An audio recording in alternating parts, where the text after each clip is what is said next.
For me, I have no control over my fertility. When I got pregnant, when I ovulate, what size my follicles grew, which ones matured, when they mature, I have no control. I've never gotten pregnant, right? I don't understand what that feeling is like. I don't understand none of it. I understand none of it. But I worked hard to control that process. The harder I worked, the more stressed I was. What happens to the body when you are stressed? Everything and nothing you want, right? Stress creates more challenges than it's worth. Have you ever gone to the GYN and the doctor says, hey, just relax? Just relax. And you say, but I am. But when you really focus on it, you realize that you were you were clenching, and the tool that was placed inside of you no longer feels the same way. It did a few minutes ago because now you're actually relaxed. You actually thought about relaxing, and now you are somewhat even more relaxed than you were before, because now even though you think you're relaxed, you're not as relaxed as you could be. But when you think about it, living in a space of just being tense and unrelaxed, you are just not relaxed. When you're stressed, your body feels it, your body absorbs it, and all sorts of other things can happen, right? Physical challenges can happen with your body if you do not get rid of stress. You carry it, some people carry it in their shoulders, their backs, their weight. However, you carry your stress, find a way to properly deal with it. I cannot be the only person that has experienced this. Imagine going through a stressful process where your mind is running and racing all day, making sure that you do not forget your meds, thoughts about whether this time will work, what happens if, how much will it cost this time, will they stop my treatment again, plus work requirement and everybody's everyday stressors, bills, family, life, vehicle, homeowner problems, big sister problems, first child problems, etc. And the list goes on. How can I possibly relax when my body is failing me at the one thing I'm supposed to be able to do? After the fertilized egg has been placed on our bodies, the best thing for us to do is to relax. The people around me helped me to do just that. Let me tell you, my friends, we're going to talk about them. Throughout this process, I had some very consistent people who are more like family than friends. They too sacrificed their time and energy to ensure that I stayed in a good headspace. Without calling names, they will know how they are based, who they are, based on the description of the following actions. We have our weekly calls, happy hour check ins. During the time of my IVF procedures, she would drive 45 minutes to ensure that I had company, and we would cook, eat, and laugh about whatever came to our mind. It could be the stupidest thing. We used to sit in the backyard and just fool around. We'd have date nights on the deck at my house because she didn't want me to drive and stress myself out driving that far. So she would come this way. She would bring food. We would sit. We would cook together. We would eat together. We would drink together. We just have a great time together. Completely remove anything that was going on in my head. When I went for the retrieval, she was there. Afterwards, she even took me to the park where we lounged and talked. She knew that I loved the outdoors and that going home where I would be alone was probably not the best place for me. I have another friend who goes to the doctor's appointments with me. We've since not, our friendship has since dissipated. I'm not sure what happened to that, but she was there for me. I think she was going through something else. Like I said, as adults, as human beings, we tend to go through things, and we need to accept and admit that we're not perfect. We're all imperfect human beings that are trying to get through this world one day at a time, and we are all going through something. Everybody's going through something. Everybody's dealing with something, and we all deal with things differently. Sometimes we pull away from each other. Sometimes we eat ourselves into oblivion. Sometimes we drink. Sometimes we do all sorts of things that just are not beneficial to us, but we do it anyway. I have another friend who would leave her 12-hour shift every other day. And to this day, I will do anything for this young lady. Every other day, she's a nurse. And every other day, when I got to the point in your procedure where you had to do, the buttocks injections, where you had to you had to put it in a specific position in your butt. You can't just stick it in any part of your butt. And it's a really long needle. I forget how many inches. I should measure them because I have some here.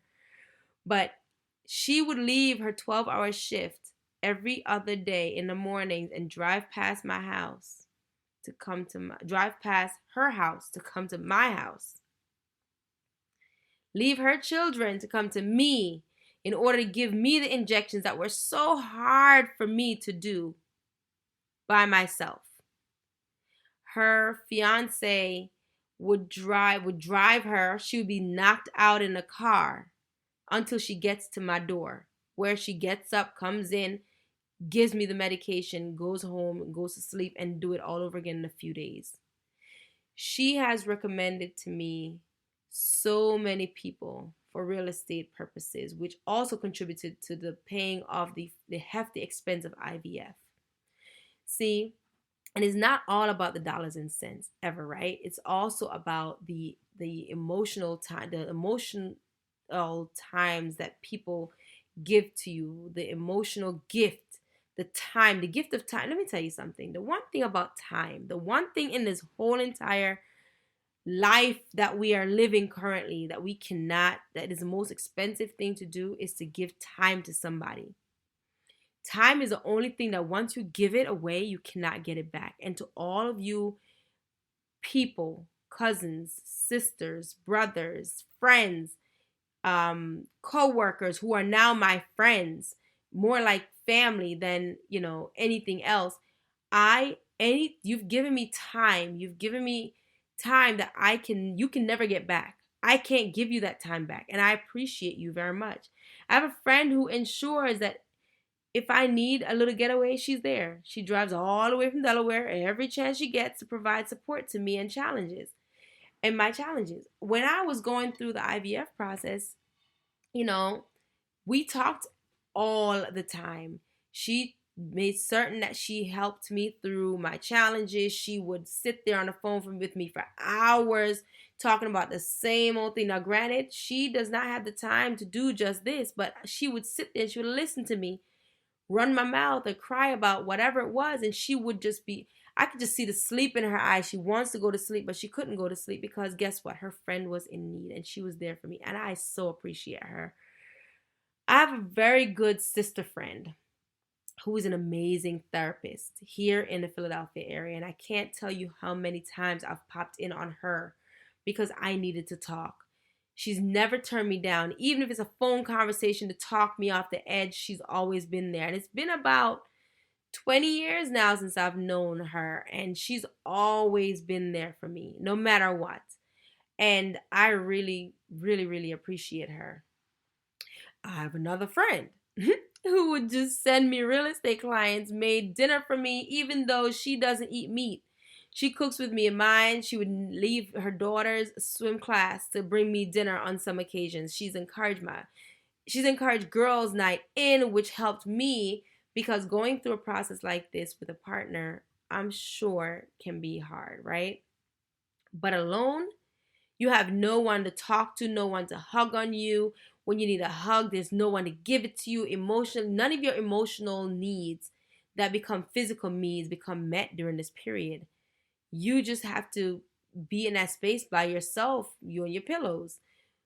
She was there for me when I just needed to talk. I just needed to lay and just talk and we'd watch TV and eat crabs and seafood and just watch movies till we fell asleep, which would usually be like 10 o'clock because we both work so hard that we both be knocked out in the middle of a conversation talking to each other. My coworkers have been amazing through this period.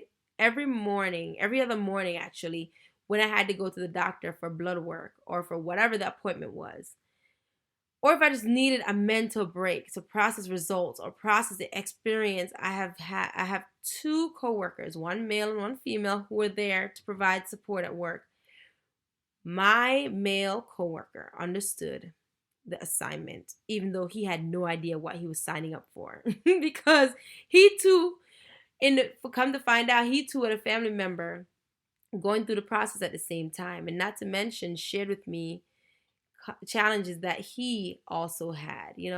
My sister co-friend, I call her my sister co-friend, called or texted me every day during the pandemic, which is when my process was heavy. I was sad, I was depressed, I was upset, everything. You name it, I was it.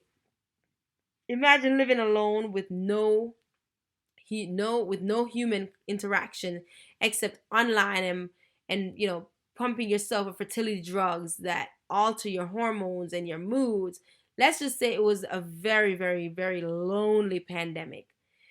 My friend ensured that I maintained a good headspace by calling me every day and checking in on me and making sure that I was good. She did that for me. And the crazy thing is, we met because of work. I was there and then she got employed, and then we started working together, and we got really close, and now we're very, very close. And it's the craziest things. These things can happen. And sometimes you lose friendships and you lose people for whatever reason. We grow apart, whatever the case might be. Challenges happen, life happens, you move on. You can't sit and dwell on the same things. But when those things happen, God will open up doors and windows that you don't want to miss by focusing too much on the things that you're missing. Let me say that again. If you are so focused on the things that you've lost, right, you are going to miss all the other opportunities that are being placed in your way. If a door was closed in your face, is closed in your face, right? There could be 1,000,001 windows open around you, but you can't see those windows because you're so focused on that door. Heck, there could be a door just on the other side of you that's open when that door is closed. But because you're so focused on that door, you're not seeing all the other doors that are open, or all the other windows of opportunities that are open. And these windows of opportunities for me were these new additions of people into my life that fed into my life. They fed me things that I needed at that particular time. Now, I am a giver. I've always been a giver. I've always been the one to give to people. I've always been the one to babysit. I've always been the one to make sure that this person was okay. If you're going through something, I'm there for you. It was my turn to go through something. And when I went through that thing, the people I expected to be there were not there.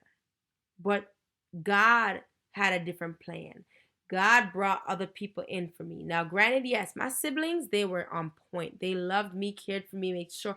That's the beauty about having siblings. When you have siblings and you're close to your siblings, it's great to have friends too, but your siblings will always be your support system, right? Your support system does not only have to be, first of all the folks I'm talking about noticed when I went quiet, right? There was a period in my life where I went completely quiet. And there was a time when I did not want to talk to anybody, see anybody. And I just stayed to myself. That is not me. And if you know me, you know that I'm a social butterfly, always checking in on others, always making sure that everyone is okay. When I need that same experience, these people were there for me. Your support system does not only have to be family and friends, because let's face it, they don't always understand, and sometimes they too grow tired of hearing the same complaints all the time that they do not understand. I've heard comments such as, "Shouldn't you be used to this by now?" Only they feel cramps for the first time, and then until they feel cramps for the first time, and then they're rolled up in a ball asking for all sorts of medication. Now, I have no idea what level of pain they feel, but the response from me is not, my pain is worse than yours, so suck it up, right? It's always going to be, all right, well, how can I help you through this? Though I know the pain I feel, I know nothing about the pain that you feel